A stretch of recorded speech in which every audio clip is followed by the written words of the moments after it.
For USCFootball.com, I'm Jack Smith alongside Chris Treviño for instant analysis from USC's Wednesday practice of UCLA week. Chris, we got thrown a lot of players at us today. We got to talk to everyone on the offensive and defensive side since yesterday Lincoln Riley and Danton Lynn talked. So a lot of talk, obviously, about the rivalry week, including a couple former Bruins speaking, and Kyle Ford and Kamari Ramsey. But I'll leave the floor to you. Where do you want to start? I mean, rivalry week, it's time to go. Almost a little red and blue kind of going on here to set the – not quite, but – You're wearing brown. In the context of this conversation, we'll say this is the cardinal, this is the blue in that sense, even though you would not like to wear the blue in this situation. But obviously the flu has kind of been the thing, the talking point of this week, like how many people are going to be affected by it, how many people might be out with it.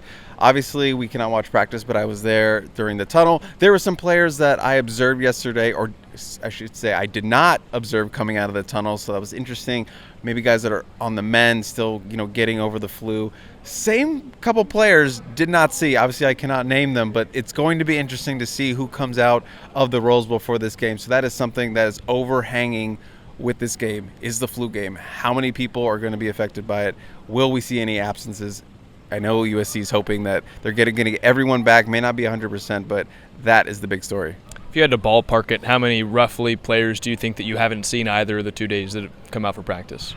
I'm talking like starters, like they're notable starters. There's a bunch of guys. I would say like 3 guys. I would say 3 guys on, specifically 2 guys on defense that we're keeping an eye out for. So we'll see what happens moving forward. But there were a couple guys that spoke today, which is a good sign for them. How are you feeling? I feel great. I just got over about a sickness about 2-3 weeks ago. It really kicked my butt for about 2 weeks. I just got a little sniffles, but it's cold out here. Jack, there were a couple players out there who had as well, including Jaden Maiava, but he was like, I'm healthy. I'm good. Don't panic about me. Yeah, it was interesting. Greedy Vance talked yesterday or last week after the game about how he didn't notice anyone was sick, and so we were wondering, what was Lincoln Riley talking about a flu outbreak, if some players didn't know about it. Turns out it was absolutely 100% real. It was a big deal, and as we talked about yesterday, Lincoln Riley thought it met its peak yesterday, so maybe it's coming down a little bit, and that's why some of those players were able to come out for practice today when they weren't able to practice yesterday. But maybe the most important person that talked today was Kyle Ford, not only because it's a special rivalry week for him because it's his last season at USC, but because he's been on both sides of the rivalry last year at UCLA after transferring after his first handful of years at USC. So he has seen it both ways, and he gets to play for the final time in the USC-UCLA rivalry back with the Trojans this week. You were in that interview, and I just listened to it before we went on Instant, and easily one of the most candid interviews we've heard this year, and for me, quite some time. Kyle Ford, always a great quote, always a great person to talk to, so smart, so introspective, and obviously he has the experience of, being, a USC guy, signed with USC, then going to UCLA, and then coming back. It's a very unique situation in the age of the transfer portal, but yeah, some really good quotes from him and just some real insight into what's going on in his mind with this rivalry. It's taken on a whole new meaning for him. Yeah, and it's no secret, and he has said it before. He was really frustrated with the way his season went at UCLA. I think he said something along the lines of, that's the worst time I've ever had playing football. He did not enjoy his lone season out in Pasadena playing for UCLA. And today he was even more candid about it, that he was honestly more frustrated with UCLA than USC when he was on the field on the UCLA sidelines last year. And we were talking about, his season last year and his emotions going into this game. He's really trying to keep his emotions down, but he mentioned that he's trying to use those frustrations from what he thought was a year that made no sense last year in terms of what we would likely assume to be his playing time and usage. He's trying to use that frustration into doing something good for USC this week. So we rarely get the player anymore that says, hey, I want revenge, or hey, I'm looking to prove a point or anything like that. They're all buttoned up about that for the most part nowadays. Kyle Ford was not today.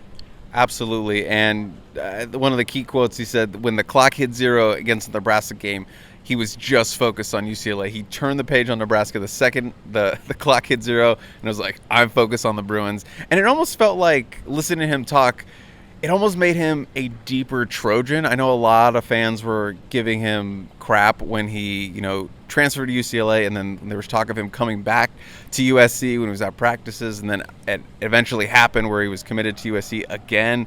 And a lot of fans were giving him crap like, no, keep him over there. He became a Bruin. He's not a Trojan anymore. But being over there and living among the Bruins in Pasadena and Westwood, it almost felt like it made him a deeper Trojan, and it made him like hate them that much more. He didn't say that exactly, but it just felt funny that listening to hear him talk. He's like, I've been over there. It's not great over there. I love it over here at USC. That was kind of the impression I got hearing him talk about his experience there.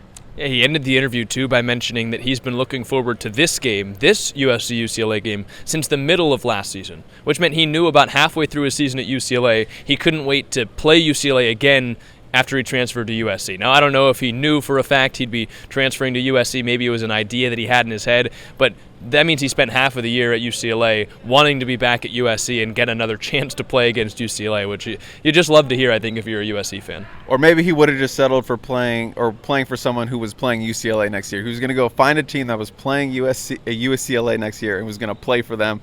Just happened to be USC. So it's going to be an interesting game for him, and obviously a lot of guys who were – not a lot of guys, but obviously John Humphrey, Kamari Ramsey, Danton Lynn coming back to the Rose Bowl to play there. And I'm excited to see what Kyle Ford does in his last game of the rivalry. And, could be he had a touchdown in the one in 2022, so maybe he can have some big plays in this one. Yeah, we had the moment earlier in the year where Greedy Vance, I think, told the USC media department that he was only looking for a team in the transfer portal that had LSU on its schedule, since they kind of snubbed him in recruiting out of high school, and he has played LSU, I think, in every year of his collegiate career, because he just has that vendetta still against LSU. So that maybe is what's building a little bit for Kyle Ford, who said he doesn't even want to be friends with his former UCLA teammates this week. They can hang out maybe next week. But you mentioned Kamari Ramsey. He's another former UCLA player, came over with Danton Lynn, who took the USC defensive coordinator job about a year ago this week. What did you take away from what Kamari Ramsey had to say? Not as quotable as our friend Kyle Ford in terms of that energy he's taking into the rivalry game. To Kamari, kind of very even keel. Kamari doesn't get too high, doesn't get outside. Very, very level-headed when he's talking to us and how he plays on the field and on the sideline. So he was very much like, excited to be going back. It's not that weird, but it is an interesting situation going back, and he is a SoCal guy, so he knows about this rivalry. He's obviously played in this game before, and just being on the other side, it is going to feel different from him. But from the big thing I took away is he was just so excited to be back on the field. Missed 2 games plus the bye week, and he was just so excited to be back out there, and he had obviously real impact, making some big one-on-one tackles on third down for USC defense, something they were sorely missing and they're going to need in this game because UCLA, the weaker team on paper, but this is going to be a dogfight, no matter what happens as a rivalry game. So Kamari Ramsey is definitely one they need out there. Yeah, and UCLA passes a lot to its running backs and tight ends, not as much to the wide receivers, and that calls in the linebackers and the safeties to make plays in the flat, which I think has been, if you're looking at Kamari Ramsey and his play this year, maybe the most impressive thing is his sure tackling around the line of scrimmage. That'll be crucial in this matchup as he goes against some of his former teammates who he's likely done the same thing against in practice. I talked to Jameel Muhammad about that fact, that they throw to the tight ends and the running backs. He said the edge rushers, whether they're rushing the passer or dropping back into coverage like they sometimes do, just have to be more committed to being in the right spot, being in your rush lanes. You have to be in the right spot in coverage because the running back could get open. Or Ethan Garbers, the quarterback he mentioned, has good legs and could run. So that's something the USC defense is looking out for.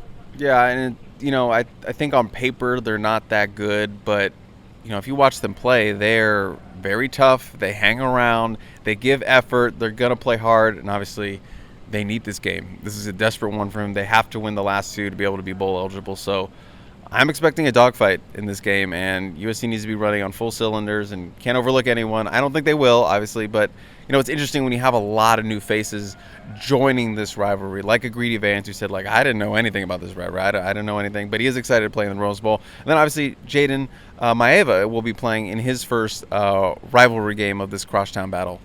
Yeah, first rivalry game at USC in general. And Connor mentioned yesterday the other side, Deshaun Foster, the head coach. He's got tons of ties to the rivalry as a former player and former coach at UCLA in the lower ranks. So maybe UCLA has a little bit more coming from the top about the rivalry and a disdain across town against USC that USC players will certainly have to step up and try and drum up that themselves, because Lincoln Riley doesn't come from the rivalry. Not many of USC's coaches don't. Even Taylor Mays, who talked earlier this week, said, I'm not even from Los Angeles, but he still obviously has a huge stake in the rivalry and cares a lot about it. So while UCLA may be hearing it from the coaching staff, USC players are probably the ones, and maybe Kyle Ford's going to lead the charge, that have to step up and take leadership about this rivalry. I was going to say, to get around it, let Kyle Ford talk to the team, at the end of practice every day. That's the solution. Just let Kyle Ford channel that energy and those emotions and those feelings into talking about how much he hates UCLA or how much he wants to win this game. That would be my solution.